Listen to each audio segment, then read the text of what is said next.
Okay, hello everyone. So today the topic I'm doing for this video is all about the integration between SAP SuccessFactors time tracking and payroll. And so I have an hourly employee here, Mateo Salazar, and I'm going to go over to his timesheet right now.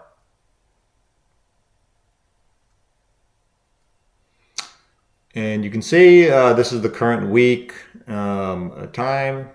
I'm going to actually go back a couple of weeks. And so I already should have time for the previous week, but I'm going to go ahead and work on this week of November 24th through 30th, right? And so what I'm going to do is I'm going to go ahead and just create time data for them. And so right now this is not going to be in payroll because we hadn't created it. It's not approved and it wouldn't be there, right? And so remember, one of the things is the time data does have to be approved to make it to payroll. And so I'm just going to do a week where Mateo works his normal schedule. I press submit.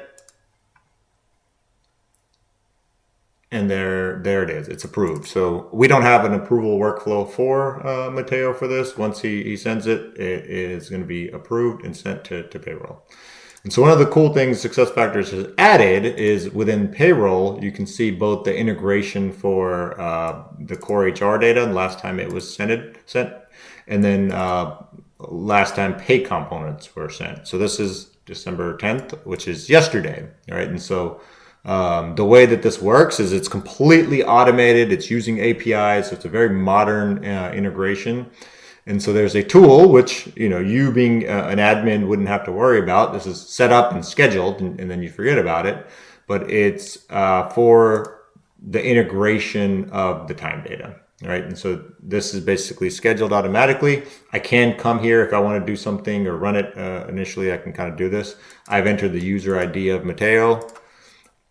And if I press execute, now it's actually going to show me all of the details for this, right? And so if I take a look at it, it's going to say approval status, 8 hours, specifically for Mateo. The user ID is over here. I think the date should be here as well. Date is over here. So these are basically the times, the 1, 2, 3, 4, the 5 time entries that I had for those dates that I entered. It's there. And so now if I kind of come back and go over to the timesheet, or excuse me, the profile, and I come over here and come to payroll, you can see it's immediately updated, December 11th, 1:02 p.m.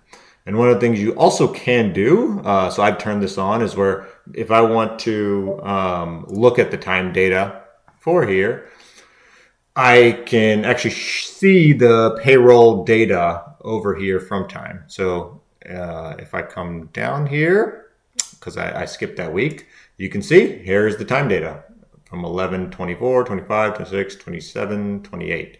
This data right here, you'll see the last changed on and the admin, SF admin, my user. So now I know it is in payroll, and then I can audit it in PCC and all that type of stuff. And so it's really nice that you can see the last time the pay data was integrated, and even a shortcut to go to the full data integration monitor, data replication monitor. So if I come over here, this is by default, it's only going to show people that were not successful, but I can override this and show me anyone that's successful in the last 24 hours.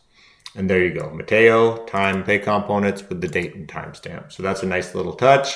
It's a very great integration, works to get the time data consistently over to payroll. And like I said, once you have this kind of scheduled and working, it works really, really well. So thanks for watching. Please go like, subscribe, and appreciate your support. Add any comments if you have any. Thanks.